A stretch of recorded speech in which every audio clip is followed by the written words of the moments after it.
Yes, what's up guys, and welcome back to another video. So today we're going to be going over my top 5 tips for building muscle. So let's jump into this now. Alright, so tip number 5 is planning. So what do I mean by planning?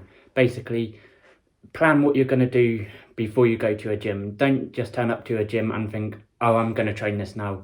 It's always best to have a plan and a structure to know exactly what you're going to be doing when you get to a gym. And it just makes it a lot easier because you can just look at your plan and be like, right, I'm training this today, I've got this many sets to do on this exercise. And it's a really good way of keeping track of what you're doing. And also part of the planning is keep track of your workouts as well. So say you do, I don't know, 5 sets of 5 for 50 kilos on bench press. Write that down, and then the next week you can go, done 5 sets for 5 on 50 kilos. So now I know I need to up that. So that's part of the planning. I find it really helps me build muscle because you don't want to go to a gym and just think, oh, I'm going to train this. And to be honest, without a plan, I find you just half-ass it. And number 4 is applying progressive overload. So what do I mean by this? There's loads of different ways of applying progressive overload. You can either do it with weights. So for example, say you were doing 10 kilos on bicep curls with a dumbbells. You can then add in either extra weight. So next session you can do 12 kilos or 11 kilos, depending what dumbbells your gym has. Yeah, it's that simple. And then the other way to apply progressive overload is increasing the amount of sets. So for example, say you did 4 sets of 10 on bench press, you can then add progressive overload by going 4 sets of 11 or even 5 sets of 10. There's another way to apply progressive overload.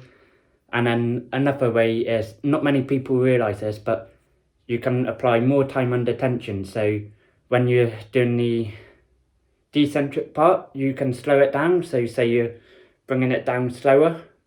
So it takes like 5 seconds to bring it down. And then you can do 5 seconds on eccentric. And basically controlling the tempo is another way of applying progressive overload because you're spending more time under tension, which is causing the muscles to work harder.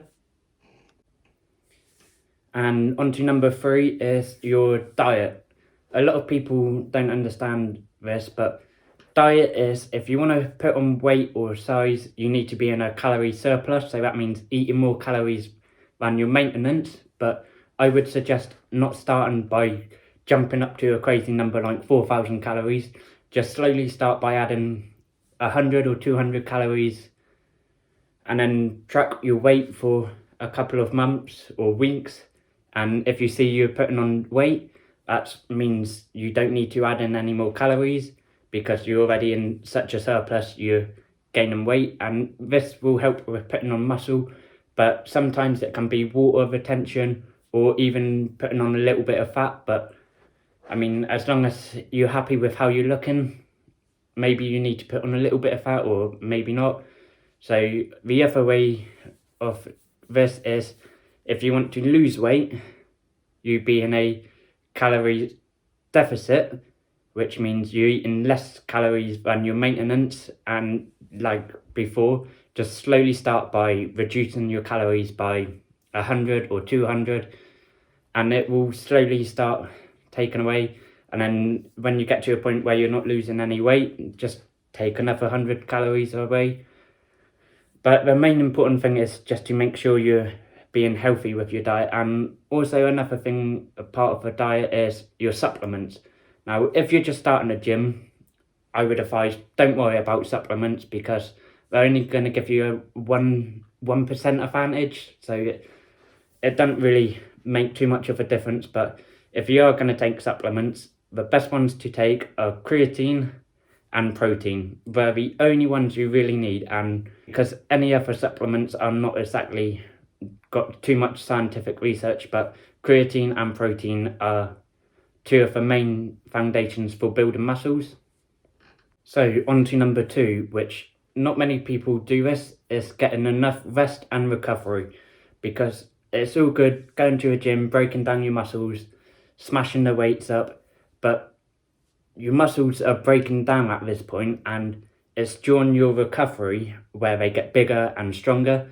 So you need enough time to rest, and getting enough sleep is the most important thing about this, because when you're resting, your muscles are recovering, so you're repairing, which makes them build bigger. And to be honest, not many people get enough rest and recovery, because I know some people will go to a gym 7 days a week, and it's pointless doing that because you're overtraining and you're not giving your muscles enough time to recover. So that will just mean you're not getting a full potential muscle growth if you're not giving your muscles enough time to recover. I mean, I know I don't get enough sleep, but I'm trying to improve that by going to bed a bit earlier, making sure I'm getting enough sleep. And honestly, it makes you feel a hell of a lot better if you get enough sleep. And my number 1 tip for building muscle, give it time. I mean, you're not going to wake up overnight and become Superman and have all this massive muscle on you. A lot of people don't give it enough time going to a gym. They'll go to a gym for 3 or 4 weeks and they're like, oh, I've not put on any muscles, and just give up. It's a long journey to build muscle. I mean, I've been going to a gym roughly about 4 months now, and I've only put on somewhere like 5 to 7 kilos of weight, but that's probably a lot of water retention, maybe a bit of fat. I'm not sure how much muscle I've put on, but I definitely look a bit better, I feel better, and this is in 4 months, and majority of it is newbie gains, because I've not been to a gym before, so I've got that newbie gain. But for people who have already been going to a gym and they hit a plateau and they're thinking, oh, I'm not getting any stronger or putting on any more muscle, they just need to give it that extra bit of time, and then you slowly start improving, and then you think, oh, I'm so glad I gave it enough time to actually see your results.